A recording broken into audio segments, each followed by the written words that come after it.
Well, hello everyone, I'm Brad Rader, and I'm on the sheep committee here at Southdown and talking the Southdown ewes. We want to thank the Jennings family from Fredonia for bringing this set of ewes to you today.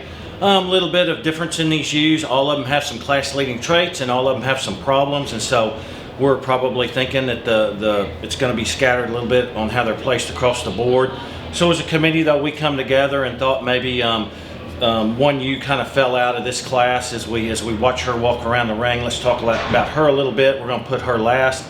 A ewe that's really up fronted and neat through her front end and is elegant as she gets around the ring through that front 1/3, but called her the gutted ewe, really high in that rear flank, really falls out of that hip, slopes to the ground, and as she walks away she just gets really narrow and light muscled, and so the committee pretty much unanimously put her at the bottom of the class and probably going to take the biggest cut of the day.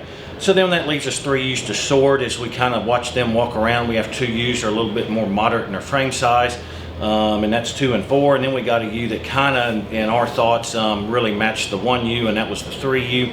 So we thought the 3 ewe kind of fell into 3rd there. She is a high-performing ewe that's long-sided and has some rib shape. But as you watch this ewe go around the ring, she really wants to get off in her hip. She wants to get a little sickle hock, and her front pastern wants to bow just a little bit ever occasionally. So we thought we left her in the 3rd hole.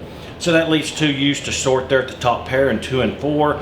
Probably the most division in among the committee, but the committee elected to use the 2 ewe. Just thought she was a little more complete in her overall style and balance. She's really bold and probably has the best rib in the class. As she comes at you, she's really wide through that chest floor.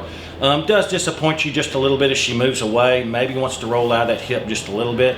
Maybe doesn't have the mass out of that hip and hind leg is 4.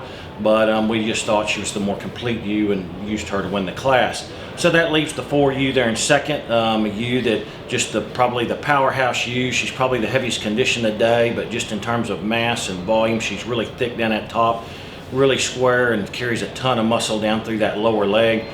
Yes, as she walks out from the side, a ewe that you don't appreciate as much through the front 1/3 as maybe some of the other ewes in the class. Wants to get a little down in her chest floor.